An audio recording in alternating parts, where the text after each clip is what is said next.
Shalom, shalom à tous. Shalom à vous. Que Dieu vous bénisse. Bienvenue à notre culte de mardi. Bienvenue à Ministère Bethesda. Nous allons aborder donc la quatrième partie, qui j'espère sera la dernière. Parce que la dernière fois, on aurait dû s'arrêter à la partie 3. Mais on n'a même pas pu dépasser le point numéro 1.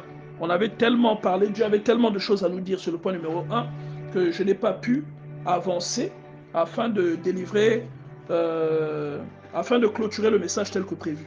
Donc j'espère qu'aujourd'hui, le Seigneur nous aidera à... Bon, tout dépend du Saint-Esprit. Amen. Amen. Tout dépend du Saint-Esprit, de comment le Saint-Esprit va nous conduire. Généralement, quand une chose se prolonge, cela veut dire que des cœurs sont encore disposés à écouter. C'est un peu comme cette histoire, cette magnifique histoire du deuxième livre des rois, où la femme qui avait des dettes et qui voyait ses enfants sur le point d'être vendus comme esclaves, et allait pleurer auprès de Élie. La Bible dit que Élie lui a demandé ce qu'elle avait à la maison. Elle avait un flacon d'huile. Il lui a dit, va demander des bouteilles aux personnes que tu connais. Et elle a demandé un grand nombre de pots ou de bouteilles ou de récipients. Et le nombre qu'elle a eu, c'est le nombre qu'il fallait pour finir la bouteille d'huile qu'elle avait, une bouteille d'huile. Donc, tant qu'il y avait des pots, l'huile ne s'arrêtait pas. Est-ce que vous comprenez? Tant qu'il y avait des pots de disponibles, l'huile ne s'arrêtait pas. Et c'est comme ça que Dieu bénit. Parfois, il y a un cœur qui est encore disposé. Il y a un cœur qui a encore besoin d'être nourri. Et tant qu'il y a des cœurs qui ont soif, Dieu peut continuer à étendre. Et c'est même ça qui prouve que l'initiative n'est pas la nôtre.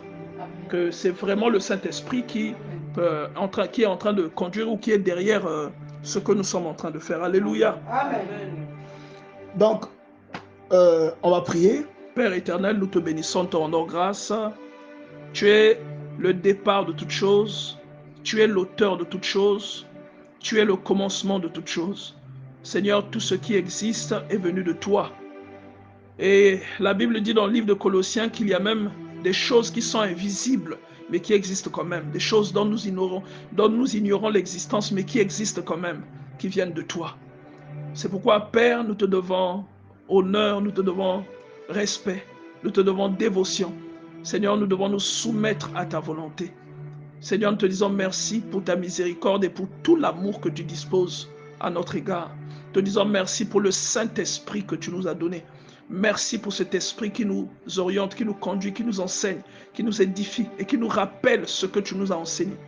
Seigneur, merci pour cette disposition de cœur que tu as déposée au milieu de nous afin que ce que nous sommes en train d'apprendre, Seigneur, commence à porter du fruit.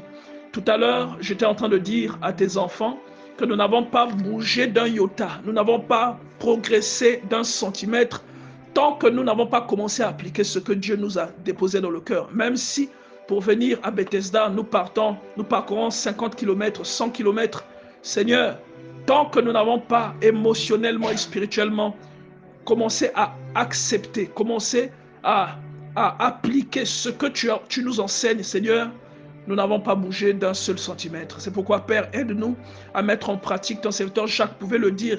Ne vous bornez pas à écouter la parole, mais mettez-la en pratique. Aide-nous à la mettre en pratique, Seigneur. Aide-nous à te glorifier au travers de nos vies. Aide-nous, Seigneur, à être des extensions de ta gloire, des extensions, Seigneur, de ta puissance, des extensions de ta nature. Que ceux qui te cherchent te voient au travers de nos vies. Et que ceux qui cherchent la paix, Seigneur, qu'ils la trouvent entre les mains des personnes que tu as consacrées, ces personnes-là qui les conduisent à Jésus-Christ. Nous te bénissons et te rendons grâce dans le précieux nom de Jésus-Christ. Amen. Amen. Alléluia. Amen. Alors, je rends grâce à Dieu pour cette nouvelle expérience qui va nous faire vivre. Et nous avons évoqué plusieurs choses la fois dernière. Le pasteur Priscilla vient de rappeler beaucoup de points que nous avons évoqués. La sœur Inès nous en a rappelé aussi. Et Madame Kilo également nous a rappelé des points. Je rends grâce à Dieu de ce que ce message ait pu trouver un fondement solide dans vos cœurs respectifs. Et je sais que beaucoup de personnes sont bénies. Je sais que plusieurs personnes nous ont écoutés même sur YouTube parce que j'ai regardé certains commentaires. Je dis merci à Dieu pour la vie de l'apôtre Samuel Abraham qui a été l'une des personnes les plus actives à prendre part donc à ce copieux repas que Dieu à disposer au milieu de nous. Alors, je disais que nous étions arrêtés au premier point, nous l'avions décortiqué, mais nous n'avions pas pu aller beaucoup plus loin que ça, parce que Dieu avait encore des choses à dire à certaines personnes. Et le point sur lequel j'aimerais commencer aujourd'hui, c'est le dernier point que j'avais prévu aborder. Je vais commencer par ce point-là. Et ce dernier point parle de la motivation pour laquelle une personne sert Dieu. Nous sommes appelés à servir Dieu pour des motifs purs. Et en aucun cas, nous ne devons confondre les objectifs pour lesquels Dieu nous appelle. Dieu n'appelle pas quelqu'un à le servir afin de l'enrichir. C'est faux. Si on vous dit ça, je vous dis la vérité, Paul serait devenu riche, Jean-Baptiste serait riche, Élie serait riche. Donc Dieu n'appelle pas une personne à le servir afin de l'enrichir. Dieu appelle une personne à le servir afin de sauver des âmes. C'est ça le but derrière le service que Dieu vous appellera à pratiquer, à mettre en place lorsque il vous donnera la responsabilité de conduire des gens. Dieu vous demandera de conduire les gens. Il déposera en vous des richesses que l'on appelle des dons spirituels. Il déposera en vous la révélation de sa parole. Il déposera en vous la puissance et vous serez remplis de la puissance de Dieu et de son esprit pour que des âmes soient sauvées, pas pour que vous deveniez riches. Alors, la grâce de Dieu dans votre vie veut que Dieu ait prévu pour vous que des choses merveilleuses. La grâce de Dieu dans votre vie veut que Dieu, son désir, sauf si c'est pour une illustration pédagogique, le désir de Dieu n'a jamais été que vous soyez pauvre. Est-ce que quelqu'un comprend cela? Amen. Il y a des gens qui sont pauvres et qui sont contents de l'être. La Bible qualifie la pauvreté de malédiction. C'est une malédiction. Donc après, Dieu, pour certaines illustrations, peut laisser des conditions intervenir, mais Dieu, pour votre vie, il n'a prévu que des choses merveilleuses. Dieu ne sera jamais content que vous ne soyez pas en mesure de payer la scolarité de vos enfants. Dieu ne sera jamais content que vous soyez en train de faire des calculs pour savoir ce que vous allez manger à midi. Ce n'est pas ça la volonté de Dieu. Alléluia, lève la main si tu m'entends. La volonté de Dieu est que vous soyez prospère. Dites avec moi prospère. La volonté de Dieu est que vous soyez prospère. Et la bénédiction de Dieu, hier, ma femme était en train de me faire remarquer que beaucoup de gens, beaucoup de religieux ne voient le contexte de la bénédiction de Dieu que du côté spirituel. Alors que le côté spirituel est le point de départ de cette bénédiction. Parce que la nature de la bénédiction en question est esprit. Amen. Éphésiens chapitre 3 verset 1. En fait, les bénédictions sont spirituelles. La nature même de la bénédiction est spirituelle. Amen. Mais le but d'une chose spirituelle que Dieu déploie dans notre vie, c'est que cette chose devienne visible et que physiquement nous en fassions l'expérience. Donc Dieu vous appelle, à sauver des âmes.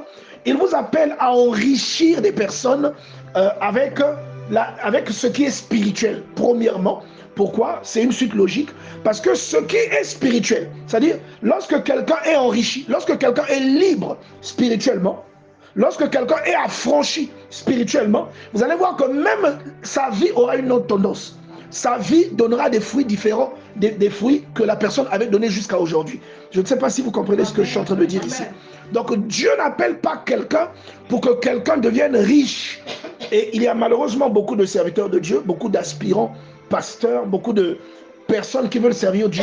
Mais le but premier pour lequel ils veulent servir Dieu, c'est pour pouvoir s'enrichir. Et la Bible nous met en garde à plusieurs endroits. La Bible nous met en garde sur on va dire quoi? Cette mentalité erronée que nous avons reçue au fur et à mesure de certaines personnes qui ne sont pas réellement au service de Dieu. L'apôtre Paul les appelle des ouvriers du ventre. C'est-à-dire c'est des gens qui viennent, mais qui sont dans l'église, qui font des choses, oui, on les appelle les ouvriers du ventre, qui font des choses en rapport avec le sacerdoce, mais en réalité qui ne servent que leur ventre. C'est ce que l'apôtre Paul enseigne dans le livre de, par exemple, on va dire dans le livre de Tite chapitre 1, si nous lisons au verset 10, la Bible dit, il y a en effet surtout parmi les circoncis, beaucoup de gens rebelles. Quand il parle de circoncis, il parle de personnes qui connaissent Dieu, des personnes qui sont susceptibles de conduire d'autres personnes. Est-ce que quelqu'un comprend ce que je dis? C'est pourquoi il parle de circoncis. C'est des personnes qui connaissent Dieu et qui sont capables de conduire, ou qui sont censées conduire d'autres personnes à la vérité. Et il dit qu'il y a parmi ces personnes-là des personnes qui sont rebelles, des vains discoureurs et des séducteurs. Est-ce que quelqu'un comprend cela? Amen. Donc vous allez voir dans le corps de Christ, parmi les gens parfois que vous côtoyez, parmi les gens qui font ce que vous trouvez que la puissance de Dieu se manifeste derrière ce que ces gens font. Vous verrez parmi ces gens, des gens qui en réalité, tout ce qu'ils font au nom de Dieu ou au nom du ministère, ils le font pour eux-mêmes. Ils le font pour leur ventre. Ils le font pour coucher avec des femmes. Ils le font pour avoir des voitures. Ils le font pour avoir des jets privés. Est-ce que quelqu'un comprend cela? Amen. Et le but pour lequel Dieu t'appelle, toi, qui est appelé à conduire d'autres personnes, ce n'est pas celui-là. Il t'appelle non pour t'enrichir, mais pour enrichir les autres. Et quand je parle de l'enrichissement des autres, je ne cite pas premièrement le côté lucratif, l'enrichissement qui a un caractère pécunier. Ce n'est pas de ça que je parle. Je suis en train de parler de toutes sortes de richesses d'abord que Dieu a disposées pour toutes les personnes qui se convertissent et qui ont pour Seigneur et Sauveur Jésus-Christ. Je suis en train de vous parler de la référence dont Dieu parle, la référence que Dieu évoque dans le livre de Éphésiens au chapitre 1, au chapitre 3, pardon, à partir du verset 1, où il bénit Dieu, le Père de notre Seigneur Jésus-Christ, en disant que ce dernier nous a bénis de toutes sortes de bénédictions dans les lieux célestes. Donc ce sont des bénédictions, si elles sont célestes, ça veut dire qu'à la base, elles sont spirituelles. Amen. À la base, il ne s'agit pas d'une voiture. Amen. À la base, il ne s'agit pas de vêtements. Est-ce que quelqu'un comprend cela? Amen. À la base, il ne s'agit pas de vêtements, mais il s'agit, bien entendu, d'une puissance ou encore d'une grâce qui vient dans la vie de quelqu'un afin d'enrichir ou encore de faire profiter à cette personne la plénitude avec laquelle Dieu l'a béni. C'est-à-dire, Dieu, lorsque Dieu t'a créé, il t'a béni. Lorsque Christ est allé à la croix pour toi, toutes les bénédictions que tu avais perdues, en réalité, il te les a de nouveau données. C'est-à-dire, il t'a remis en possession des bénédictions que tu avais perdues à cause de ta dislocation avec Dieu, à cause de ta séparation avec Dieu. Christ t'a réconcilié avec Dieu. C'est un peu comme une prise électrique. C'est comme un appareil qui est branché. Le piano qui est en train de jouer là, il joue parce qu'il est branché à une prise qui est connectée au secteur. Si on débranche la prise, le piano ne jouera plus. Donc, à un moment, nous avons été débranchés de Dieu. Nous avons été déconnectés de Dieu. Et nous avons perdu cette nature. Nous avons pris ce qu'on appelle la nature adamique. Mais après, une chose s'est passée, c'est que Christ est venu afin de restaurer ce que nous avions perdu. Et dans cette restauration, l'héritage que nous recevons de ce que nous devenons enfants de Dieu, cet héritage contient des bénédictions qui sont spirituelles. Donc le but pour lequel Dieu vous demande de conduire les autres, c'est pour que les gens deviennent héritiers de Dieu et co-héritiers de Christ. Que les bénédictions spirituelles que ces gens-là reçoivent, parmi lesquelles il y a la vie éternelle, parmi lesquelles il y a la vie de Dieu, que vous les preniez, que vous les mettez à la disposition des gens. C'est pourquoi Dieu nous appelle. En réalité, c'est pourquoi Dieu nous appelle, bien-aimés dans le Seigneur. Alléluia. Est-ce que quelqu'un comprend ce que je suis en train de dire, bien-aimés dans le Seigneur? Amen. Et malheureusement, vous allez trouver, comme je vous l'ai dit tout à l'heure, par exemple, le livre de Tite au chapitre 1, la Bible dit, à partir du verset 10, il y a en effet surtout parmi les circoncis, c'est-à-dire les personnes converties, parce que les circoncis sont censés être les personnes qui croient en Dieu. Un circoncis est censé être celui qui a eu l'alliance avec Dieu, c'est-à-dire celui qui respecte l'alliance que Dieu a établie avec Abraham. Donc par ricochet, même le chrétien peut être assimilé à un circoncis. Quoique Paul précise que lorsqu'on croit en Christ, ce n'est plus la circoncision de la chair qui compte, mais celle du cœur. Bon, là n'est pas le sujet, je dis ça pour vous ramener dans le contexte. Il dit, il y a en effet parmi les circoncis, beaucoup de gens rebelles, de vains discoureurs et de séducteurs auxquels il faut fermer la bouche. Il bouleverse des familles entières, enseignant pour un gain honteux ce qu'on ne doit pas enseigner. C'est-à-dire une personne qui peut arriver, qui peut prendre l'enseignement que Dieu fait sur... qui peut prendre l'enseignement que Dieu fait sur C'est-à-dire la personne peut prendre l'enseignement sur, comment vous appelez ça, sur la dîme. Amen. Et il va tellement vous donner des mensonges. En fait, il va ajouter à cet enseignement sa propre pensée, qui n'est autre qu'une stratégie pour vous emprisonner. Alors que la parole de Dieu nous enseigne que en Christ, nous avons reçu quoi? La liberté. Mais il va vous placer sous un joug.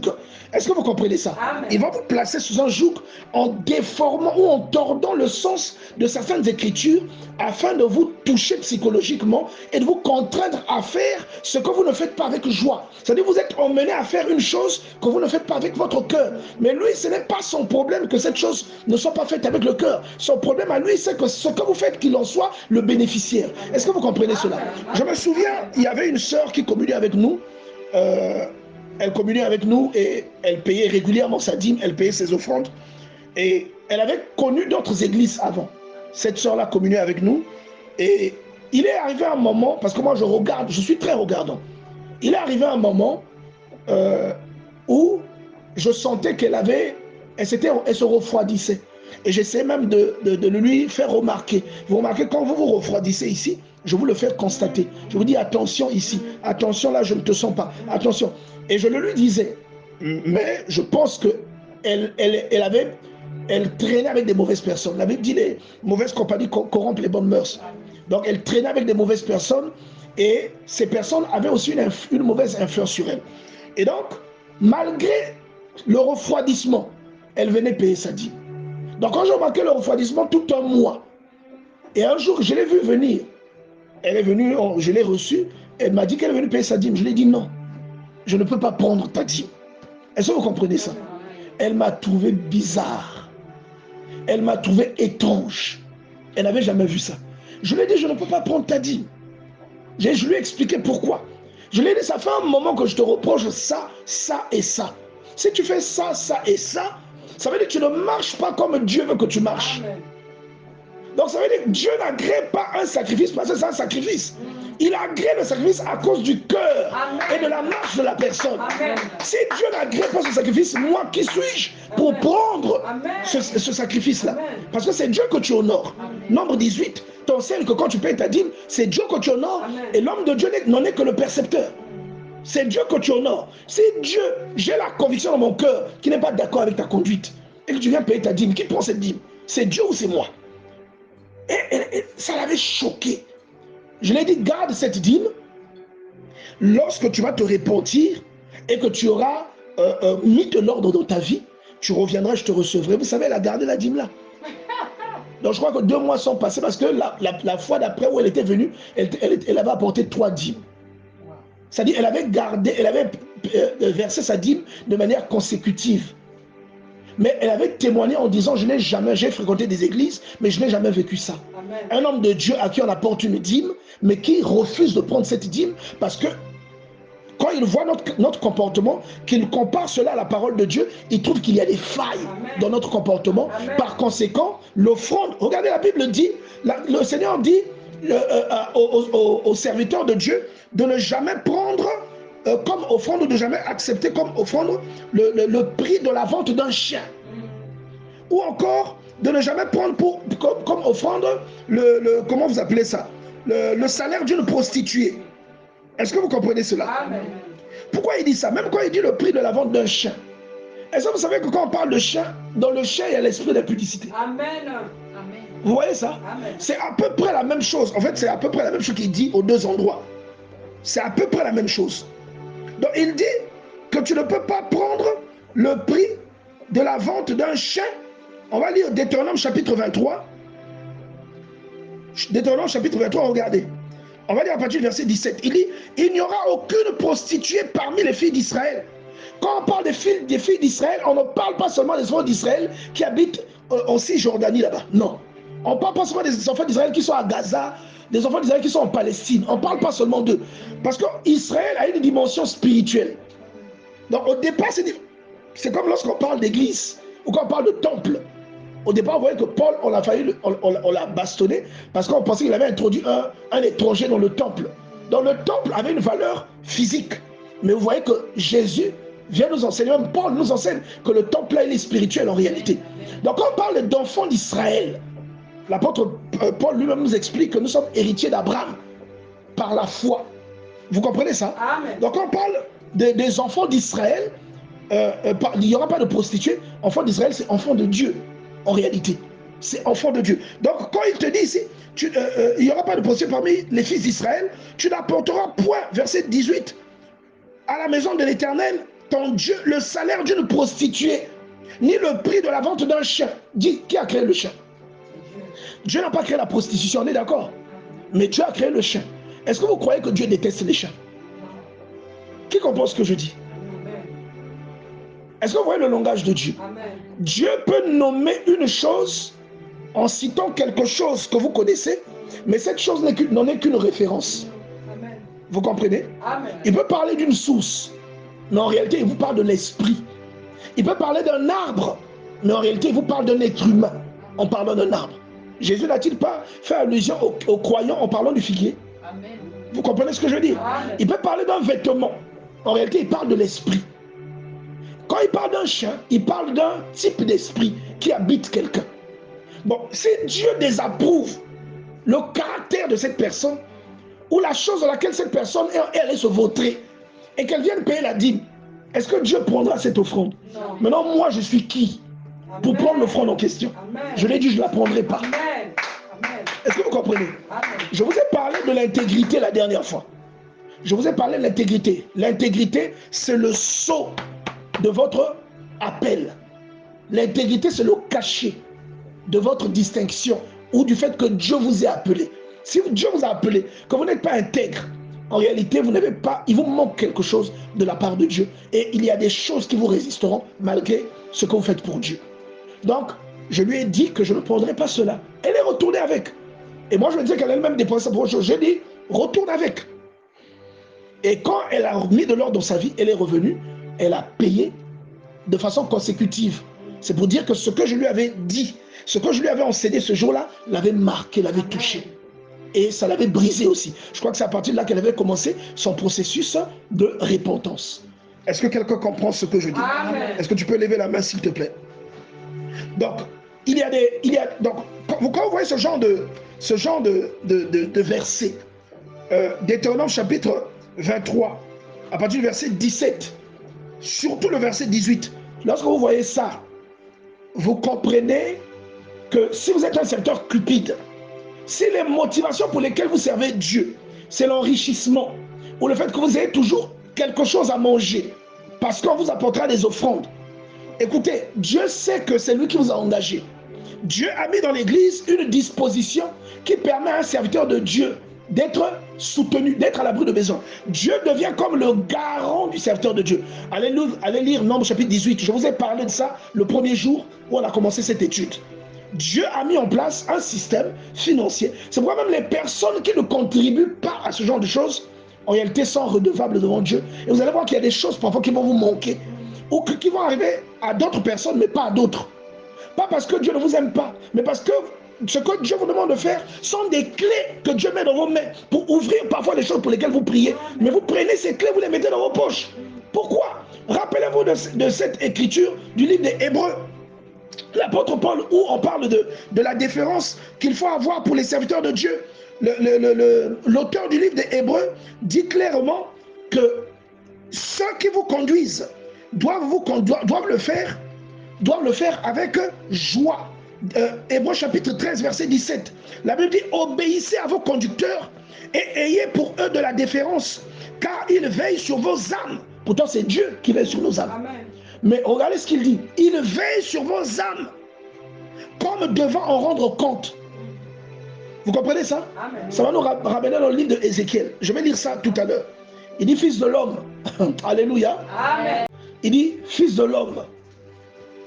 Ce que je te dis là, tu vas le dire. Je sais que je t'envoie vers un peuple qui a un visage dur et qui a un cou roide. Mais ce que je te dis, tu dois le leur dire. Si tu te tais, si tu te dis avertis le méchant, et que toi tu ne l'avertis pas, qu'il meurt dans son péché, je te demanderai sa vie. Je te redemanderai son sang. Mais si tu l'avertis et qu'il se convertit, il sauvera sa vie, tu sauveras ta vie. Si tu l'avertis, mais que malgré tout, il ne t'écoute pas, toi, parce que tu l'avertis, tu auras sauvé ta vie. Mais lui, il perdra sa vie. Vous comprenez? Amen. Donc, c'est comme une responsabilité que Dieu met à la personne qui vous conduit. Il dit, il veille sur votre âme. La direction que prendra votre âme est très attachée au genre de pasteur que vous avez. Vous comprenez ça? Amen. Il y a des pasteurs qui enseignent aux gens qui peuvent coucher avec vous, ce n'est pas un péché. Vous savez ça? Il y a des personnes qui vous encouragent parce que vous avez eu un mari qui a beaucoup d'argent, mais qui est déjà le mari de quelqu'un d'autre. Ils vous encouragent parce que vous donnez maintenant des grandes offrandes. Regardez, la cupidité, on va dire Timothée tout à l'heure, la cupidité fera de vous un mauvais conducteur des autres. La cupidité, l'amour de l'argent, la racine de tous les maux, fera de vous un mauvais conducteur. Vous allez conduire les gens dans un trou. Parce que quelqu'un qui va trouver un sugar daddy, qui payait une offrande de 10 000, qui commence à payer une offrande de 100 000, et vous savez qu'il y a un sugar daddy qui est en train de gérer la personne, vous allez encourager cette personne à persister. Ou vous aurez la crainte de dire à cette personne que ce qu'elle fait est une abomination. Pourquoi? Parce que vous recherchez le gain. Vous êtes des Géasi modernes. Est-ce que quelqu'un comprend cela? On acclame un peu le Seigneur, s'il vous plaît. La Bible dit dans le livre de Hébreux, chapitre 13, verset 17, « Obéissez à vos conducteurs et ayez pour eux de la déférence, car ils veillent sur vos âmes comme devant en rendre compte, qu'il en soit ainsi, afin qu'ils le fassent. » Qu'ils fassent quoi? Qu'ils veillent sur vos âmes avec joie et non en gémissant. Et non en se plaignant. Il n'est pas votre père, il n'est pas votre mère. Vous allez dire, papa, s'il se plaint de moi, qu'est-ce qui va m'arriver? Il n'a qui est. Je vous dis la vérité. Hein? Je vous dis la vérité. Vous savez que nous, les fidèles, on est souvent bizarres. Parce qu'il y a un nani. Ça vous dit cocher, on dirait. Je vous dis la vérité. Il y a des propos comme ça parfois qui sortent. Koufi, on dirait Sidi Abikata. Je vous dis, il y a des propos comme ça qui sortent. Toi, tu te dis que tu sors un propos comme ça, tu as gagné. Alors que Dieu t'a regardé et il y a une clé qu'il t'a donnée, la clé là s'est cassée. Alléluia, tu acclames le Seigneur s'il te plaît. Acclame le Seigneur. Alléluia. Est-ce que quelqu'un comprend là où nous sommes? Il dit qu'il le fasse avec joie et non en gémissant, ce qui ne vous sera d'aucun avantage. C'est-à-dire si celui qui vous conduit se plaint de vous, il y a quelqu'un qui n'a pas compris que quand vous conduisez les gens, vous devenez le père de ces gens. Même si vous êtes une femme. Parce que le père, le terme père n'est pas toujours rattaché au genre. Le terme père est souvent rattaché à une fonction. Le terme père est rattaché à un rôle que Dieu donne à quelqu'un. Voilà pourquoi vous entendez dire même qu'il y a des femmes qui sont en même temps père et mère. Des femmes qui élèvent leurs enfants seules, des femmes qui se battent pour leurs enfants. Elles sont les pères et les mères pour leurs enfants. Donc le terme père n'a pas toujours une connotation biologique qui signifie engendrer quelqu'un ou être le géniteur de quelqu'un. Le terme père se réfère souvent à une responsabilité que Dieu donne à quelqu'un. Est-ce que vous comprenez cela? Amen. Celui qui vous conduit, même quand il est moins âgé que vous, il est votre père. Est-ce que vous comprenez cela? Amen. Il est votre père. Donc, madame, qui est au côté de Runa, il faut même que vous père. On acclame le Seigneur, s'il vous plaît. Je vais respirer un peu.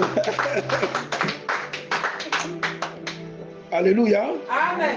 Est-ce que quelqu'un est béni par cette parole? Amen.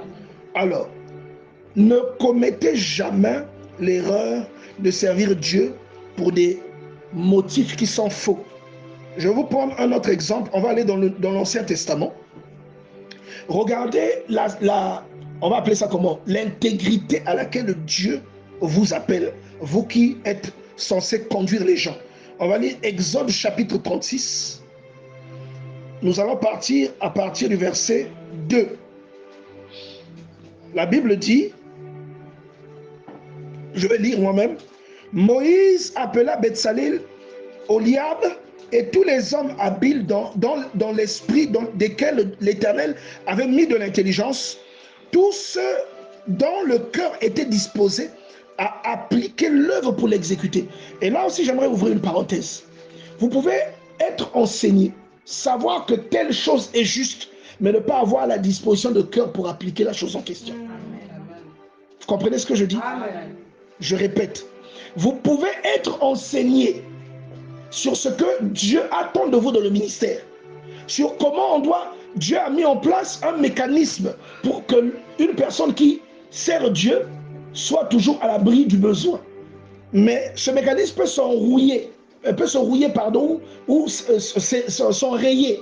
Simplement parce que dans la chaîne, parmi les mailles, il y a une cassure. Vous savez que ce que Dieu attend de vous est juste. Mais votre cœur n'est pas disposé à pratiquer cela. C'est pourquoi on dit ici que Moïse a parlé à tous ceux dont le cœur était disposé. Non seulement ils avaient reçu de l'intelligence, ils avaient été dotés. Est-ce qu'on peut me suivre s'il vous plaît?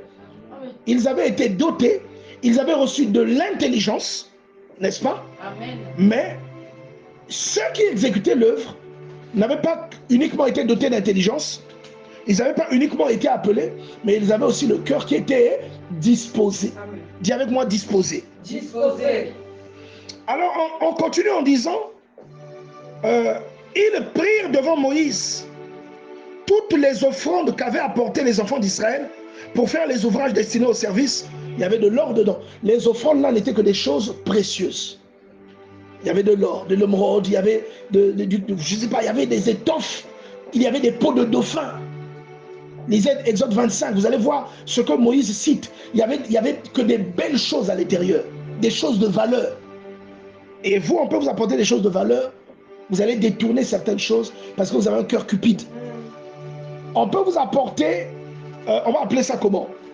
Même on peut faire un virement. Parce que lorsqu'on fait un don, lorsque quelqu'un fait un don, la personne peut préciser que le don, il le fait pour l'œuvre. Alléluia. L'œuvre, c'est l'œuvre. Vous comprenez ça? Dieu avait confié une œuvre à Moïse, n'est-ce pas? Est-ce qu'il avait terminé l'œuvre? Non. C'est Josué qui a terminé l'œuvre. Dieu dit à Moïse dans Exode 34, investis Josué. C'est lui qui va terminer ce que tu as commencé. L'œuvre, ce n'est pas vous. L'œuvre, c'est Dieu. Amen. Vous n'êtes qu'un vassal. Vous comprenez ça? Amen. Vous n'êtes comment on va appeler, un avatar. Vous n'êtes qu'un instrument que Dieu utilise. L'œuvre, ce n'est pas vous. C'est comme quelqu'un qui prend une voiture pour aller d'ici au Fort Tchétché et qui prend du Fort Tchétché jusqu'à Patra. Une autre voiture. Il est arrivé, n'est-ce pas? Mais les voitures ont été différentes. Donc Dieu veut conduire des gens. Le véhicule, c'est vous. D'accord? Mais vous n'êtes pas la destination. Je ne sais pas si quelqu'un comprend ce que je suis en train de dire ici. Amen.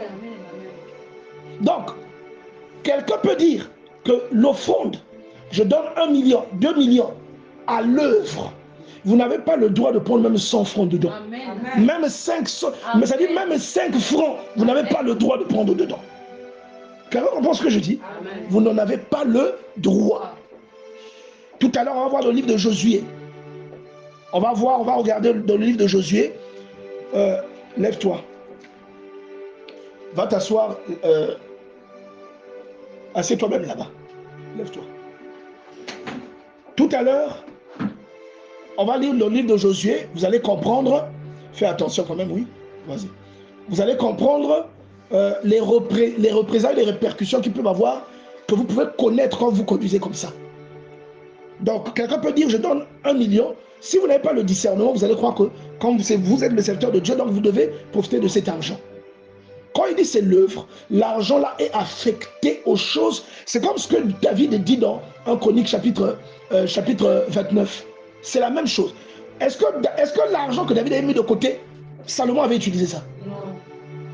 Est-ce que David lui-même avait utilisé ça? Non. Est-ce que quelqu'un comprend ça? Amen. Et vous allez voir même dans ce livre de Exode 36 que ce que les gens apportaient, Moïse n'a jamais utilisé ça pour lui-même. Et même eux là, les Oliab là et les Betsalil là, ils n'ont jamais utilisé ça pour eux-mêmes. Et vous allez voir un détail que je vais donner. Quand on va arriver au plus tard, le verset 7, vous allez voir ce détail. Ils vont restituer, c'est-à-dire, ils vont dire, quand ce qui était requis va suffire, ils vont dire à Moïse, ordonne au peuple d'arrêter d'apporter. Ordonne-leur dis avec moi l'intégrité. L'intégrité. Amen. Amen. Vous devez combattre la cupidité. Un serviteur cupide est un mauvais serviteur. Ne servez pas pour avoir des vêtements. Amen. Ne servez pas pour qu'on vous fasse le don d'une voiture. Amen. Ne servez pas pour qu'on vous offre une maison. Ça, c'est Dieu qui se souvient de vous. Ça, c'est Dieu qui va toucher quelqu'un. Ne demandez jamais à quelqu'un. Si quelqu'un est touché à vous activer des minutes, apporte, je t'active des minutes pour 1 mois, tant mieux. Parce qu'il sait que vous avez besoin de faire des appels, tout ça. Tant mieux pour cette personne-là. Mais vous n'allez pas demander, ah, Nadi, est-ce que tu peux ne demander pas ça? Est-ce que vous comprenez ça? Amen. Regardez. Ils prirent, regardez, on est au verset 3. Ils prirent, donc voilà, je vais recommencer depuis, voilà. Ils prirent, verset 3, ils prirent devant Moïse toutes les offrandes qu'avaient apportées les enfants d'Israël pour faire les ouvrages destinés au service du sanctuaire. Chaque matin, on apportait encore à Moïse des offrandes volontaires. Verset 4. Alors, tous les hommes habiles, c'est-à-dire ceux qui avaient été investis, tous les hommes habiles, occupés à tous les travaux du sanctuaire, quittèrent chacun l'ouvrage qu'ils faisaient. Vous comprenez ça? Amen. Quittèrent chacun l'ouvrage qu'ils faisaient. Regardez, ils arrêtent de faire ce qu'ils font. Pourquoi?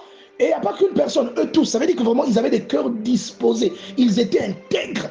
Ils avaient reçu l'Esprit de Dieu, mais leur cœur avait la disposition. Amen. Il n'y avait pas de cupidité en eux. Et on dit, ils quittèrent chacun l'œuvre qu'ils faisaient. Ils vinrent dire à Moïse, le peuple apporte beaucoup plus qu'il ne faut pour exécuter les ouvrages que l'Éternel a ordonné de faire. Ils disent quoi? Le peuple, bon, est-ce qu'ils ne peuvent pas se dire, bon, ça je vais mettre ça dans ma poche, hein, ça je vais travailler une petite gourmette pour ma petite chérie. Tu vois, ils auraient pu faire ça. Ils avaient le respect de ce qui est dévoué à Dieu. Dis avec moi, dévoué par interdit. Dévoué par interdit. Ils avaient le respect de ce qui était consacré exclusivement à Dieu. Je me rappelle toujours du témoignage d'une fille de maman Olangi. Vous avez ce témoignage sur YouTube, la fille de maman Olangi, qui a perdu je ne sais combien d'enfants, peut-être 4 enfants, et qui témoignait en pleurant qu'elle ne comprenait pas au départ pourquoi ses enfants mouraient, jusqu'à ce qu'elle fasse un rêve où l'Éternel lui disait que c'est lui qui avait frappé ses enfants, ou que c'est cette femme qui avait laissé entrer un esprit pour frapper ses enfants, parce qu'elle avait transgressé un ordre de l'Éternel, c'est-à-dire elle avait transgressé le sacré. Elle prenait les offrandes pour payer les études, c'est-à-dire les offrandes destinées à l'œuvre. Parce que dans les offrandes, il y a ce qui va à l'homme de Dieu et il y a ce qui va à l'œuvre. Et ça dépend de la personne qui fait. Il y a ce qu'on appelle, il y a des offrandes qui sont, j'ai oublié le terme, la Bible en parle, qui vont à Dieu. Même quand on met cette offrande au feu, elle doit cramer. Je ne sais pas si vous comprenez. Et vous allez répandre la poussière. Si tu ne manges pas ça, ça va exclusivement à Dieu. Et il y avait des gens qui faisaient des offrandes comme ça, et elle utilisait ces choses pour payer la scolarité de ses enfants, pour faire voyager ses enfants, pour aller faire des voyages, des voyages touristiques avec son mari, jusqu'au jour où le malheur est entré dans sa vie 1, 2, 3, 4 fois, et elle a fait un songe. Elle témoignait en pleurant. Vous allez trouver ce témoignage-là sur YouTube. Faites attention à la cupidité. Dis à ton voisin, attention à la cupidité. Attention à la cupidité. Il vint dire à Moïse, le peuple apporte beaucoup plus qu'il ne faut pour exécuter les ouvrages. Ça, c'était destiné à l'ouvrage. Donc, quand on vous apporte une chose, on dit c'est pour l'œuvre. Ça veut dire c'est pour les besoins exclusifs. Par exemple, ça peut être des besoins de construction. Ça peut être des besoins en chaise, ça peut être des besoins en peinture, ça peut être des besoins en décoration, ça peut être des besoins en amélioration, ça peut être des besoins... Vous voyez? Maintenant, attention, dans les organisations telles que nous les avons aujourd'hui, bon bref, ça c'est une autre parenthèse que je n'ai pas envie trop d'ouvrir là maintenant, parce qu'il y a beaucoup de choses à expliquer qui se conforment aussi à la parole de Dieu. C'est celui qui apporte l'offrande, qui prend soin de l'homme de Dieu. Mais cette personne peut être conduite aussi à donner l'offrande à l'œuvre. Vous comprenez? Ce qu'on donne à Dieu va au serviteur de Dieu. Je ne sais pas si vous comprenez vraiment ce que je dis. Mais il y a des choses que l'on apporte qui sont des choses destinées à une exécution précise, à un caractère précis. On a opération une chaise, une âme. Non, opération une âme, une chaise. Vous allez contribuer, non? Si j'utilise cet argent, moi, je transgresse ce que Dieu a recommandé. Vous comprenez ce que je dis? Je transgresse ce que Dieu a recommandé si j'utilise cet argent-là. Par contre, si vous payez vos offrandes, normalement, sans qu'il y ait de précision, de distinction, à ce moment-là, je sais que l'ouvrier mérite son salaire. Vous payez votre dîme, là, il n'y a pas de débat. Il est clairement stipulé dans la Bible que ça, c'est pour le serviteur, c'est pour le conducteur. Vous voyez? Mais, par exemple, vous voyez que si on a décidé que tel culte, les offrandes que nous faisons sont dédiées à l'œuvre, il faut respecter ça. Moi, je n'ai pas le droit de mettre ma main dedans. Donc, vous voyez que ces gens-là sont dans ce cas de figure. Ils viennent dire à Moïse que ce qu'on apporte dépasse ce qui était demandé. Et donc, Moïse fut publié dans le camp que personne, homme ou femme, ne s'occupa plus d'offrande pour le sanctuaire. On empêcha ainsi le peuple d'en apporter. Les objets préparés suffisaient et au-delà pour tous les ouvrages à faire. Est-ce que vous comprenez? Amen. Pourquoi je cite tout ça? C'est pour vous montrer le caractère intègre de Moïse et des personnes qui travaillent avec lui. Si Moïse était cupide, il aurait pu dire, bon, il me faut quand même une petite gourmette en or. Il me faut un collier en or. Est-ce que vous voyez un peu? Parce que vous voyez le pectoral du souverain sacrificateur avec les 12 pierres représentant les 12 tribus d'Israël. Ces différentes pierres-là, qui étaient des pierres précieuses. Mais lui, il pouvait aussi subtiliser une pierre dedans. Il met dans sa poche. Ça, c'est son joyau. Est-ce que vous comprenez? Mais il ne l'a pas fait. C'est-à-dire, un homme, un conducteur doit être en mesure d'être exposé à des richesses ou brasser de l'argent sans que son cœur ne soit tenté à mettre la main dans cet argent-là ou dans ces richesses-là. Pourquoi? Parce que si votre cœur commence à se pencher dans cette direction, vous serez un mauvais serviteur. Si votre cœur commence à se pencher, c'est-à-dire vous voyez l'argent, on a fait la quête spéciale, c'est une construction. Vous comptez là 3 millions. C'est là que vous vous souvenez que votre voiture a voilà, la peinture, il faut refaire la peinture. Bien aimé, vous aurez des problèmes avec Dieu. Amen. Quand je dis Dieu, je tiens à préciser, comme je vous l'ai dit souvent, Dieu n'est pas là debout avec une chicotte. Mais ce que vous faites va ouvrir des portes qui vont insérer le malheur dans votre vie. Quelqu'un comprend cela? Amen. Alors, j'aimerais vous lire un autre passage. On va lire Josué chapitre 7. À partir du premier verset. Josué chapitre 7. Alors, je vais lire, les enfants d'Israël commirent une infidélité au sujet des choses dévouées par interdit. Akan, fils de Carmi, fils de Zabdi, fils de Zérak, de la tribu de Juda, prit des choses dévouées et la colère de l'Éternel s'enflamma contre tous les enfants d'Israël. Akan était cupide. On a dit les choses là sont pour Dieu. La richesse là qu'on a pris là, c'est pour Dieu. Bon, dites-moi, est-ce que Dieu a des poches dans lesquelles il va mettre la richesse au ciel? Vous comprenez qu'il y a des choses que Dieu nous recommande pour tester notre fidélité. Amen. Pour tester notre obéissance. Amen. Pour tester notre valeur Amen. en tant que personne morale. Pour tester notre intégrité. Pour voir ou pour jauger notre cupidité. Purement et simplement. Et la Bible dit quoi? Josué envoya de Jéricho des hommes vers Haï, qui est près de Beth-Aven, à l'orient de Bethel. Il leur dit, montez explorer le pays. Ces hommes montaient explorer le pays. Bref, je vais vous donner le contexte. En réalité, Josué va envoyer des gens et on va battre ces gens-là. D'accord? 3000 personnes vont monter vers la guerre et on tua environ 36 hommes. Et ils avaient perdu. Et Josué a déchiré ses vêtements, il ne comprenait pas ce qui se passe. Après investigation, le Seigneur va lui dire que quelqu'un a commis un péché. Il a pris ce qui appartient à Dieu. Dites-moi, quand on dit ce qui appartient à Dieu là, est-ce que Josué n'avait pas le droit? Il est le serviteur de Dieu. Vrai ou faux? C'est lui qui conduisait, il souffre. Est-ce qu'il n'avait pas le droit quand même de faire un petit commerce? Il prend un peu les joyaux là qu'on prend, hein, il deal un peu avec des gens. Dis avec moi intégrité. Intégrité. Est-ce que quelqu'un comprend là où nous partons? Amen. Alors la Bible dit que Akan a avoué son péché, d'accord?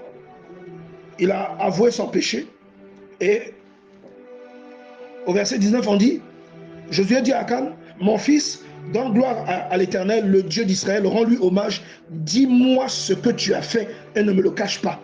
Akan répondit et dit, il est vrai que j'ai péché contre l'Éternel, le Dieu d'Israël, et voici ce que j'ai fait. Donc il va dire qu'il a pris des choses. Bien, on va tuer. Donc en fait, à cause de ce qu'Akan va faire, toute sa famille va mourir. Toute sa famille va mourir.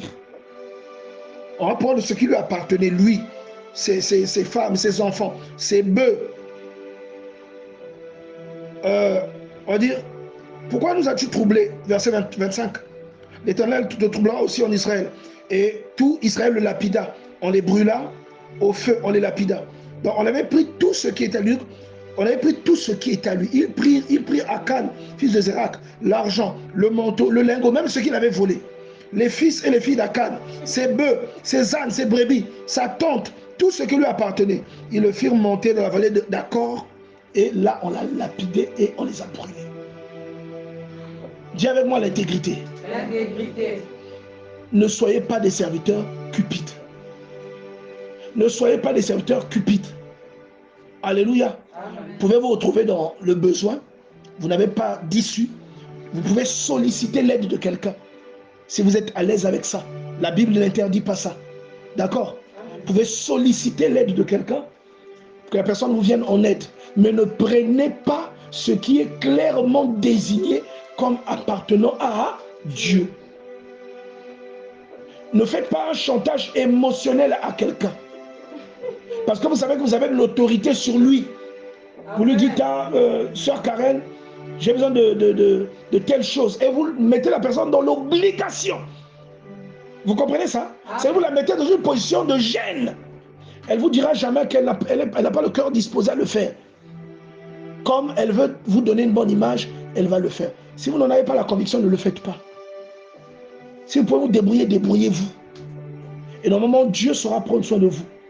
Si vous sentez que vous avez l'habitude de solliciter quelqu'un et que cette personne est disposée, vous pouvez solliciter cette personne. Mais ne faites pas, ne prenez pas là où vous ne devez pas prendre. Alléluia. Amen.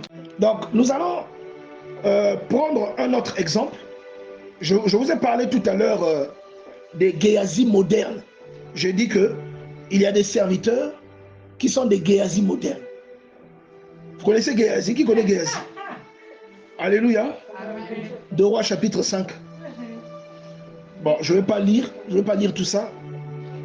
Quand je dis 2 Rois chapitre 5, il y en a beaucoup qui comprennent déjà là où je vais en venir. 2 Rois 5, c'est l'histoire de Naaman le Syrien. Naaman le Syrien qui fait un long voyage parce qu'il voulait être guéri. Est-ce que quelqu'un comprend cela? Amen. Alors, c'est Dieu qui conduit le cœur de quelqu'un. Parce que vous allez voir, par exemple, que la femme soulamite a fait une offrande à Élisée. Élisée a accepté cette offrande. Amen. Mais Naaman a voulu lui faire une offrande, il a refusé. Un serviteur suit l'instruction que Dieu lui donne. Dieu peut mettre dans votre cœur une conviction selon laquelle vous pourrez accepter quelque chose ou non. Et parfois, je vous ai dit au départ, parfois il le fait pour tester quelque chose en vous. Naaman va être guéri de la lèpre. Et il va aller auprès de Josué, auprès de Élisée, pardon, au chapitre 5, au verset 5, pardon, excusez-moi. Qu'est-ce que je vous raconte? 1 Roi chapitre 5, on va lire depuis le départ. Quand on va au verset 15, après qu'il ait été guéri, il revient voir Élisée. La Bible dit au verset 15, Naaman retourna vers l'homme de Dieu avec toute sa suite, c'est-à-dire avec tous ceux qui l'accompagnaient. Lorsqu'il fut arrivé, il se présenta devant lui et dit, « Voici, je reconnais qu'il n'y a point de Dieu sur toute la terre, si ce n'est en Israël. Et maintenant, accepte, je te prie, un présent de la part de ton serviteur. » Élisée répondit, « L'Éternel dont je suis serviteur est vivant, je n'accepterai pas. » Pourquoi il prend Dieu à témoin? C'est sûrement parce que c'est une consigne que Dieu lui donne. Alléluia. Amen. C'est une consigne que Dieu lui donne. Donc il lui dit, accepte. Élisée dit, je n'accepterai pas. Et Naaman le presse, mais il refusa. Donc qu'est-ce que Naaman fait? Il s'en va. D'accord? Élisée lui dit aussi, va en paix, etc., etc. Au verset 20, on nous parle maintenant de Géasi. Géasi, serviteur d'Élisée. Dis à ton voisin Géasi. Géasi. Non, tu ne l'as pas dit, d'autres ne disent pas, dis Géasi. Géasi. Lui, tu connais Géasi?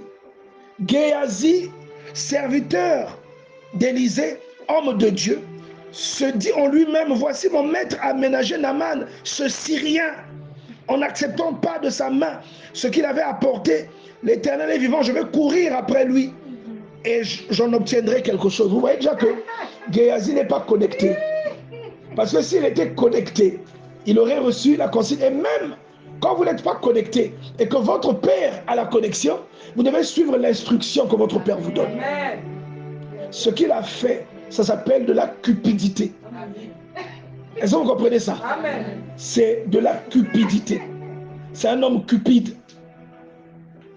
Alors, Géasi est parti après Naaman mentir au nom de Élisée. Regardez ce que Géasi fait. Géasi courut après Naaman, Naaman le voyant courir après lui, descendit de son char pour aller à sa rencontre et lui dit, tout va-t-il bien? Il répondit, tout va bien. Mon maître m'envoie te dire, il vient d'arriver chez moi 2 jeunes gens de la montagne d'Éphraïm, d'entre les fils. Regarde le mensonge. Regarde le mensonge qu'il tisse. Le mensonge qu'il pond. Regarde le mensonge qu'il pond. Il y avait chaleur. Alléluia. Amen. Amen. Regardez, la cupidité engendre obligatoirement le mensonge. Amen. C'est la vérité. Parce que vous ne savez pas quel crochet vous allez donner à quelqu'un qui vous a payé une dîme. Mais vous avez besoin d'argent, vous allez faire une crochet. Dieu m'a montré, j'ai vu en songe que tu me donnais de l'argent pour mettre une pression sur la personne. C'est-à-dire, et vous mentez au nom de Dieu. Et qu'est-ce que Géasi fait? Il est en train de mentir ouvertement. Et la Bible dit que le diable est le papa de tous les menteurs. Dans la Géasi, elle est récupérer son acte de naissance auprès de Satan. Mon maître m'envoie te dire, j'ai reçu 2 jeunes gens de la montagne d'Éphraïm, d'entre les fils des prophètes. Donne pour eux, je te prie, 1 talent d'argent et 2 vêtements de rechange. Naaman dit, consent à prendre 2 talents. Parce que Naaman était généreux. Il a cru que c'est Élisée. Il a ajouté. Et il pressa, il serra les 2 talents d'argent dans le sac, donna 2 habits de rechange et les fut portés devant Géasi par 2 serviteurs. Arrivé à la colline, Géasi les prit de leurs mains et les déposa dans la maison. Il renvoya ces gens qui partirent. Puis il alla se présenter à son maître. Et Élisée lui dit, d'où viens-tu, Géasi? Il répondit, ton serviteur n'est allé ni d'un côté ni de l'autre. Regardez le mensonge. Et j'aimerais te dire, ce n'est pas parce que quelqu'un sert Dieu qu'il est honnête. Amen. Il y a des serviteurs de Dieu malhonnêtes. Amen. Des serviteurs de Dieu cupides. Amen. Amoureux de l'argent. Impudiques. Quand les sœurs viennent à l'église, lui, il regarde autre chose. Il y a des serviteurs de Dieu comme ça. Amen, c'est la vérité. Est-ce que vous comprenez ce que je dis ici? Amen. Qui vont vous baratiner, vous donner des théories, qui peuvent vous briser votre ménage en pendant des prophéties seulement parce qu'ils n'aiment pas votre mari, parce qu'elle n'aime pas votre femme. Elle va pondre quelque chose pour vous séparer, pour s'immiscer. Je crois que vous allez vous rappeler, les anciens Ponténégrés se rappellent, ça au moins Sœur Inès va se rappeler de ça. Ça s'est passé à Chimbamba. Le type qui avait tapé un militaire parce qu'il sortait avec la femme de ce militaire. On a signalé le type, oh non, ta femme est à l'hôtel avec son pasteur. Le type est allé pour se faire justice. Malheureusement, le pasteur était plus fort que lui. Le pasteur lui a cassé la gueule. Vous vous rappelez de ça, non? Donc il y a des gens comme ça. Quand ils voient ta femme, ils convoitent ta femme. Donc il y a des gens comme ça. Donc c'est pas parce que quelqu'un sert Dieu qu'il faut croire que bon, il sert Dieu, donc il craint Dieu. C'est faux. C'est à ses fruits que vous allez le reconnaître. Vous saurez la crainte de Dieu chez quelqu'un par rapport à comment il se comporte devant certaines situations. Des situations critiques, des situations qui demandent beaucoup de sagesse, des situations parfois qui n'arrivent pas à tout le monde, des situations qui peuvent même ressembler à des opportunités, mais qui n'en sont pas. Ça veut dire que faites vraiment attention. Et il dit, Élisée lui dit, mon esprit n'était pas absent lorsque cet homme a quitté son char pour venir à ta rencontre. Est-ce le temps de prendre de l'argent et de prendre des vêtements? Est-ce que quelqu'un comprend cela? Amen. Et la Bible dit, la lèpre de Naaman s'attachera à toi et à ta postérité pour toujours. Et Géasi sortit de la présence d'Élisée avec une lèpre comme la neige. Donc, ici on parle de la lèpre qui s'est attachée à Géasi et à sa postérité pour toujours. Ça veut dire que dans sa famille, il y aura toujours des lépreux. Mais, je vous ai dit tout à l'heure que Dieu parfois, en parlant de la lèpre ici, qui est réellement le cas pour Géasi, mais dans ta vie à toi, il peut s'agir d'une malédiction quelconque, d'une malédiction d'un certain type. Est-ce que vous comprenez cela? Donc c'est ça. Comme vous dit Madame Kilo, tu te retrouves, tous tes enfants sont des voleurs. Tes filles sont des personnes légères. Tu te dis, mais qu'est-ce que j'ai fait à Dieu? Tu avais été cupide. Est-ce que quelqu'un comprend cela? Amen. Que Dieu vraiment nous aide à discerner. Que Dieu nous aide à discerner cela, bien aimé dans le Seigneur, la cupidité. Dis à ton voisin la cupidité. La cupidité. Dis encore la cupidité. La cupidité. Que Dieu nous aide à fuir ces choses-là. Si vous êtes un serviteur cupide, Dieu ne vous accompagnera pas. Vous allez confondre même le but pour lequel vous servez Dieu. Vous allez croire que Dieu vous a appelé parce qu'il veut que vous brillez. Il y a des gens, Dieu les appelle. Il y a des gens, vous voyez ce que nous faisons sur les réseaux sociaux. Et ils le font, mais pour des mauvais motifs. Il y a des gens qui le font pour être célèbres. Il y a des gens qui ont des ministères sur les réseaux sociaux pour être populaires, parce qu'ils cherchent la popularité. Ils veulent la reconnaissance des hommes. Ils veulent être célèbres. Est-ce que vous comprenez ça? Amen. Ils veulent être célèbres. Et parfois, Dieu ne t'appelle pas à la célébrité. Il y a des gens qui ne recherchent pas ces choses-là, mais que Dieu, selon son plan, selon son programme du psaume 139, je crois que c'est au verset 16, vous me confirmez ça, livre des psaumes, chapitre 139, verset 16. J'espère que je suis au bon verset. 139, verset 16. Oui, c'est bien ça. Quand je n'étais qu'une masse informe, tes yeux me voyaient, et sur ton livre étaient inscrits tous les jours qui m'étaient destinés avant qu'aucun d'eux n'existât. Donc Dieu, dans son scénario qu'il avait préétabli dans le psaume 139, verset 16, ou dans son scénario qu'il avait préétabli dans ta vie, équivalent à Jérémie chapitre 1, verset 5, Dieu savait que toi, tu n'allais pas avoir la célébrité des personnes parfois que tu vois qui sont, tu n'allais pas avoir la célébrité de Benny Hill. Amen. Tu comprends ça? Amen. C'était écrit comme ça. Amen. Dieu savait que Aaron était aîné de Moïse, il n'allait jamais dépasser Moïse. Amen. Dieu le savait. Vous comprenez cela? Amen. Dieu le savait. Les choses sont préétablies par Dieu. Vous allez voir Daniel à Babylone, il a vécu au milieu des sorciers, il a vécu au milieu des chaldéens, des magiciens, des satrapes, des enchanteurs. Et à Babylone, là, il n'a converti aucune personne. Vous comprenez ça? Amen.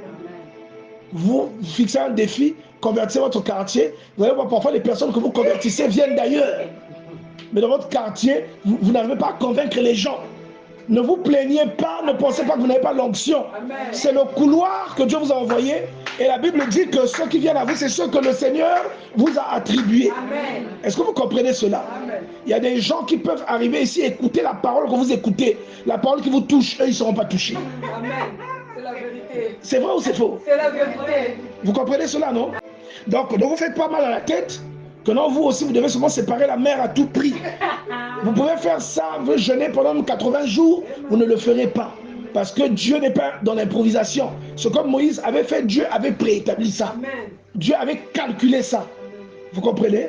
Ah, donc c'est cela. Il y a des gens qui jeûnent beaucoup, mais qui cherchent à faire des choses dans le couloir où Dieu ne les a pas appelés. Vous voyez que les choses qu'ils cherchent à faire ou l'impact qu'ils cherchent à avoir, ils ne l'ont pas. Parce que Dieu ne les a pas appelés, soit il ne les a pas appelés à cet impact, soit le moment n'est pas encore arrivé. Avant 30 ans, Jésus n'avait pas l'impact qu'il avait. Amen. Tout le monde voyait chez lui de la sagesse, tout le monde voyait chez lui une particularité, mais il n'avait pas encore l'impact qu'il a eu après avoir été baptisé et avoir été conduit dans le désert. Est-ce que quelqu'un comprend cela? Amen. Donc il y a des choses, même si tu roules à terre, tu dors à terre pendant 5 ans, fais attention, tu risques de faire ça pour rien, parce que Dieu n'improvise pas, Dieu préétablit les choses. Alléluia. Dis-moi prédestination. Prédestination. C'est cela. Il y a des choses que Pierre a fait, c'est pas parce qu'il jeûnait plus que toi. Pierre se plaint même, il dit, pourquoi vous conduisez comme si nous étions des personnes exceptionnelles? Parce que lui-même il sait qu'il n'est pas exceptionnel. Il sait que c'est la puissance de Dieu qui fait ce qu'il fait. Suis ton couloir, fais ce que Dieu t'appelle à faire, suis le chemin qu'il t'a appelé à suivre. Bats-toi de toutes tes forces, cherche à être le meilleur dans ce que tu fais, dépasse tes limites, mais ne fais la concurrence avec personne. C'est cela. Alléluia. Amen. On va aller dans 1 Timothée chapitre 6. 1 Timothée chapitre 6. Je vais lire moi-même. 1 Timothée 6, je vais lire à partir du verset 6. J'aime beaucoup cette parole. 1 Timothée 6, 6, la Bible dit, on va finir par là. C'est en effet une grande source de gain que la piété avec le contentement. Alléluia. Amen. Dis avec moi le contentement. Le contentement. Si tu connais le contentement, est-ce que tu peux lever la main? Si tu ne connais pas, ne lève pas parce que je risque de te demander de nous expliquer ça. Alléluia. Amen. Dis avec moi le contentement. Le contentement. Alléluia. Amen. Le contentement consiste, comment je peux vous expliquer ça? C'est le fait de savoir être satisfait avec ce qu'on a. Amen. S'il faut vous expliquer ça le plus simplement possible. Le contentement, c'est le fait de savoir être satisfait. C'est le fait de trouver satisfaction dans ce qu'on a, que ce soit beaucoup, que ce soit peu. Amen. Mais tu es satisfait de ça. Amen. Alors il dit, c'est en effet une grande source de gain que la piété avec le contentement. C'est-à-dire quand vous servez Dieu et que vous savez vous contenter de ce que vous avez, vous allez gagner beaucoup de choses. Amen. Il dit, car nous n'avons rien apporté dans le monde et il est évident que nous n'en emporterons rien, ou bien que nous n'en pouvons rien emporter. Si donc nous avons la nourriture et le vêtement, cela nous suffit. Mais en fait, il n'est pas en train de dire, ne sois pas ambitieux. C'est pas ce qu'il est en train de te dire. Mais il est seulement en train de te dire, ne sois pas cupide. Amen. Tu peux avoir la nourriture et le vêtement, il faut quand même que tu aies une maison. Tu comprends, non? C'est-à-dire, il prend ces exemples, la nourriture et le vêtement, pour dire, quand tu as ce qu'il faut, qui connaît le psaume 131?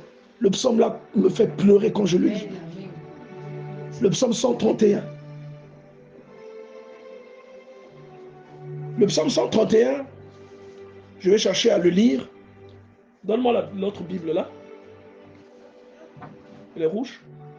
Je vais chercher à le lire. Le psaume 131 dit, c'est David qui parle à Dieu en disant qu'il ne s'occupe pas des choses qui sont trop élevées pour lui. C'est-à-dire, hein, il ne court pas après les choses. Alléluia. Amen. Il ne court pas inutilement derrière ce à quoi il n'est pas appelé, derrière ce qui est superflu. Vous comprenez? Amen. Alors je vais lire ça, quand même je fais une parenthèse. Je lis le psaume 131. David dit, Éternel, je n'ai ni un cœur qui s'enfle. C'est-à-dire, je ne suis pas orgueilleux. En d'autres termes aussi, je ne suis pas cupide. C'est-à-dire, je n'ai pas d'ambition démesurée. Amen. Je suis un homme simple. En fait, c'est ce qu'il dit. Vous comprenez ça? Amen. Il dit, je n'ai ni des regards hautains. Je ne m'occupe pas des choses trop grandes et trop élevées pour moi. Loin de là, j'ai l'âme calme et tranquille comme un enfant sevré qui est auprès de sa mère. J'ai l'âme comme un enfant sevré. Israël, met ton espoir en l'Éternel. En fait, il est en train de t'expliquer que tout ce que tu cherches, tu peux le trouver en Dieu, sans avoir besoin de t'illustrer ou d'être extravagant. C'est-à-dire sans passer par le chemin de l'extravagance. Tu comprends ça? Amen. Et ici, dans 1 Timothée chapitre 6, il dit, si donc nous avons la nourriture et le vêtement, cela nous suffira. Mais ceux qui veulent s'enrichir, tant tombent dans la tentation. Il parle là des personnes qui servent Dieu, mais qui, en servant Dieu, ont un objectif, l'enrichissement. Mais ceux qui veulent s'enrichir tombent dans la tentation, dans le piège et dans beaucoup de désirs. Et je prends souvent l'exemple de Salomon. Beaucoup de personnes disent que Dieu avait enrichi Salomon. Ou bien Salomon avait demandé la richesse à Dieu. C'est des mauvais lecteurs de la Bible parce que Salomon n'a jamais demandé à être riche. Amen, amen. Salomon avait demandé la sagesse et un cœur intelligent. C'est ça qu'il avait demandé. Et Dieu lui a dit, parce que tu l'as demandé ni longue vie. Maman, là, tu entends? Dieu lui a dit, je te donne quoi? Tu regardes sur toi une passe en or comme ça. On te donne ça. Dieu dit, Salomon, je te donne quoi? Salomon a réfléchi, il a dit, je suis trop jeune pour gérer le peuple. Donne-moi un cœur intelligent, donne-moi la sagesse, afin de pouvoir conduire ton peuple, ce peuple si nombreux, et de pouvoir juger avec équité. Est-ce que tu comprends cela? Amen. Il a demandé un cœur intelligent et la sagesse. Alléluia. Amen. Alors, quand il demande ça, Dieu lui dit que puisque tu n'as pas demandé la longue vie, alléluia, Amen. suis bien. Voilà pourquoi là je te donne déjà les stratégies. Peut-être un jour ça va t'arriver. Il dit, puisque tu l'as demandé pour toi ni longue vie. Vous avez ça dans le premier livre des rois, mais vous avez aussi ça dans le livre des chroniques. Dans le premier livre des rois, par exemple, la Bible dit, à Gabaon, l'Éternel apparut à Salomon en songe. Pendant la nuit, il lui dit, demande ce que tu veux et je te le donne. Salomon dit, tu as traité avec une grande bienveillance. Bon, bref, on va au verset 7, il dit, maintenant, Éternel mon Dieu, tu m'as fait régner, je suis un jeune homme, je n'ai pas d'expérience. Ton serviteur, voilà ceci. Accorde donc à ton serviteur un cœur intelligent, n'est-ce pas, pour juger ton peuple, pour discerner le bien du mal. Car qui pourrait juger ton peuple, ce peuple si nombreux? Cette demande de Salomon plut à Dieu. D'accord? Amen. Alors, si nous allons maintenant dans le livre, des rois, chapitre 3, pardon, à partir du verset 5. Tout à l'heure, j'étais dans le livre des rois, n'est-ce pas? Si nous allons dans le livre des chroniques, chapitre 1, verset 7, la Bible dit, pendant la nuit, Dieu apparut à Salomon et dit, demande ce que tu veux que je te donne. Salomon dit à Dieu à peu près la même chose. Et il dit, accorde-moi donc la sagesse et l'intelligence. Parce qu'il y a des gens qui s'arrêtent seulement au livre des rois, qui disent qu'il a demandé un cœur intelligent, pas la sagesse. Mais ils ne vont pas lire dans le livre des chroniques. Là-bas, on précise qu'il a demandé la sagesse. Voilà pourquoi j'ai tenu à lire les deux parties là. D'accord? On dit que cette demande plut à Dieu. Est-ce que tu vois? Dieu dit à Salomon, puisque c'est là ce qui est dans ton cœur, puisque tu ne demandes ni la richesse, ni les biens, ni la gloire, ni la mort de tes ennemis, ni même une longue vie, que tu demandes que tu sois sage et de l'intelligence afin de juger mon peuple sur lequel je te fais régner, la sagesse et l'intelligence te sont accordées. Je te donnerai en outre des richesses. Tu vois, il n'a pas demandé ça. Est-ce que vous comprenez ça? Il n'était pas cupide. Vous comprenez, non? Amen. Oh, Pesanga et richesse et à Salomon. Non, il n'était pas cupide. Lui, il n'avait pas demandé à être riche. Il avait demandé à Dieu à avoir un cœur juste et droit et intelligent et sage. Vous comprenez ça? Toi qui es appelé à conduire les gens, si tu es un serviteur cupide, tu feras un mauvais service. Tu conduiras les gens dans un trou. Est-ce que quelqu'un comprend cela? Amen. Je retourne à 1 Timothée 6. Il dit, je vais lire à partir du... Voilà. Si donc nous avons la nourriture et le vêtement, cela nous suffira. Mais ceux qui veulent s'enrichir tombent dans la tentation, dans le piège et dans beaucoup de désirs insensés et pernicieux. Parce que toi, tu cherches l'argent, non? Toi qui conduis les autres. Tu cherches à t'enrichir, à être populaire. Tu sais sur quoi la popularité va t'exposer? Tu vas rencontrer des femmes qui sont plus belles que ta femme. Tu vas rencontrer des hommes qui sont plus beaux que ton mari. Est-ce que tu le sais? Les petites tentations du quartier que tu écrases là, ça ne sera pas le même niveau. Hein? Est-ce que tu comprends ça? Amen. Oh non, Psaume 118. Mes adversaires m'entouraient comme je sais pas, je les taille en pièces. Ils s'éteignent comme un feu d'épines. Je te dis que ce n'est pas les petites tentations de Mota, des filles de Mota. Là maintenant c'est une autre dimension. C'est les filles, quand tu regardes les yeux, tu dis mais qui l'a créé? Toi qui cherches la popularité, tant que tu n'es pas blindé, tant que Dieu ne te donne pas un cœur qui le craint, il y a un degré de popularité que tu n'auras pas. Un degré de visibilité que tu n'auras pas. Parce que visibilité égale proximité de certaines personnes. Visibilité égale sollicitation. Sollicitation égale exposition. Exposition égale tentation. Tu vas voir un Apollon qui va apparaître dans l'Apollon. Tu vois que ton mari était beau, mais lui quand il marche là, tu vois la grâce sur l'Apollon. Hein, avec barbe, lèvres roses, tu vois, épaules carrées. Toi juste là, tu vois que ton mari va à la finale. C'est là que tu te rends compte qu'il y a des top modèles, il y a des Absalom modernes. Est-ce que tu comprends ça? Ah oui, la Bible dit qu'Absalom était beau. Amen. Tu vois ça? Il n'y avait personne qui était plus beau que lui en Israël. Tu vois? Oui, on dit depuis la plante des pieds jusqu'aux cheveux, personne n'était plus beau que lui. Absalom. C'est normal, son papa David aussi était beau. Vous voyez? C'est là où tu vas aller croiser Absalom. Toi tu gérais là, tu es un frère, un tel vient hop. Surtout que ce n'est pas tes goûts. Est-ce qu'on peut acclamer le Seigneur? Tu vois? Mais quand tu vois Absalom, oh non, bon, tu vas aller en mission, je te vois en mission aux Caraïbes, ou bien je te vois en mission en Suisse. Quand tu vas arriver là-bas, tu vas voir un mélange que tu n'as jamais vu. Tu vas voir un Absalom moderne apparaître devant toi, même le son de la voix, tu commences à dire, mais pourquoi je me suis marié vite? Est-ce que tu comprends ça? Amen. Tu commences à regretter. Donc je te dis, fais attention. C'est-à-dire, tu vois la personne, tu commences maintenant à voir les défauts de ton mari. Tu vois la fille, tu commences à voir les défauts de ta femme. Est-ce que tu vois? Donc quand tu cherches, il y a des choses que Dieu freine exprès. Pas la cupidité. La cupidité va faire naître en toi d'autres désirs. Tu vois, non? Ceux qui veulent s'enrichir tombent dans des tentations, dans des pièges et dans beaucoup de désirs insensés et pernicieux. C'est-à-dire, ce que tu ne voulais pas, tu vas le vouloir. Tu as l'argent, l'argent donne un sentiment de puissance, un sentiment de pouvoir.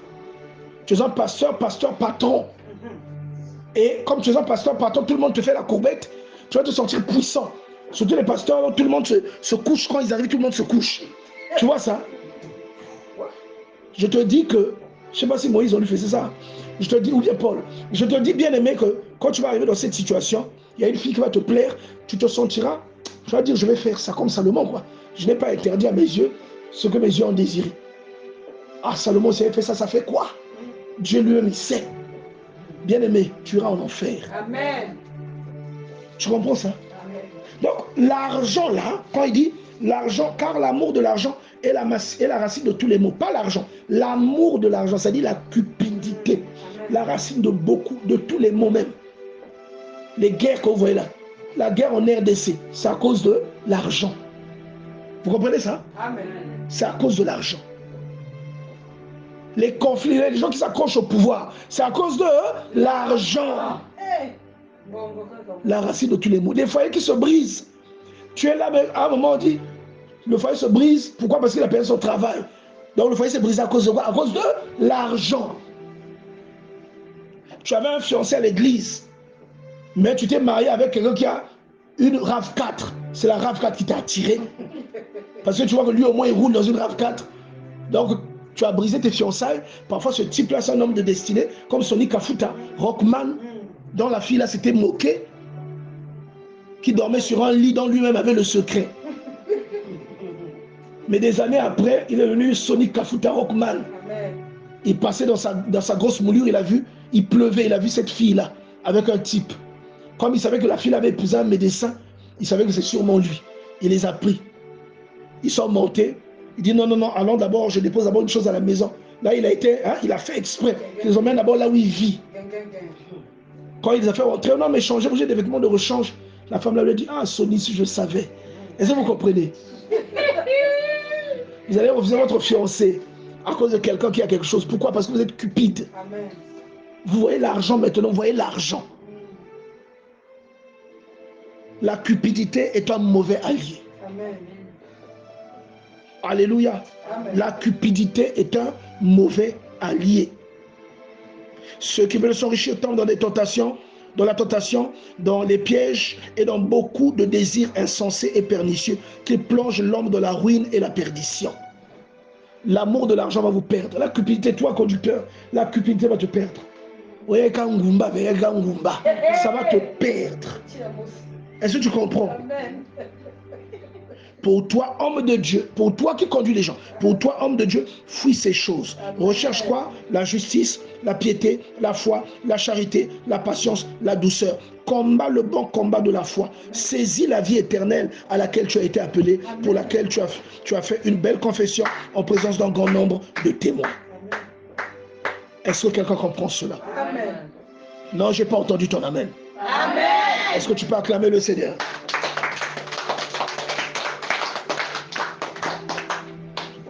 J'aimerais que nous chantons un cantique.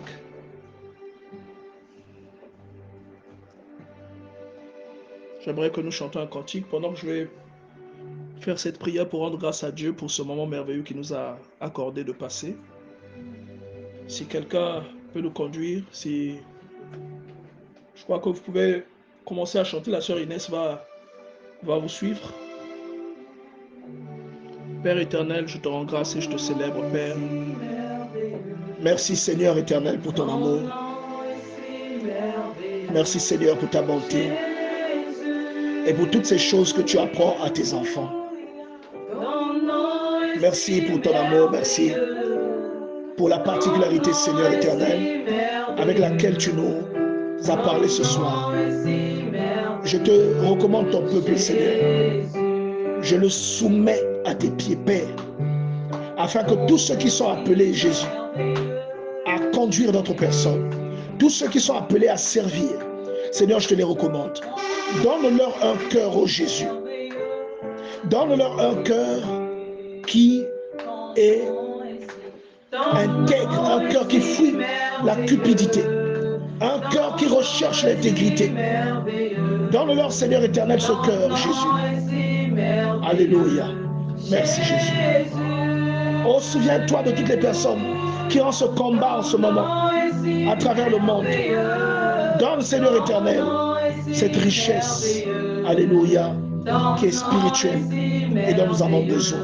Je te le demande, Père, dans le puissant nom de Jésus-Christ, toi qui es le maître des temps et des circonstances.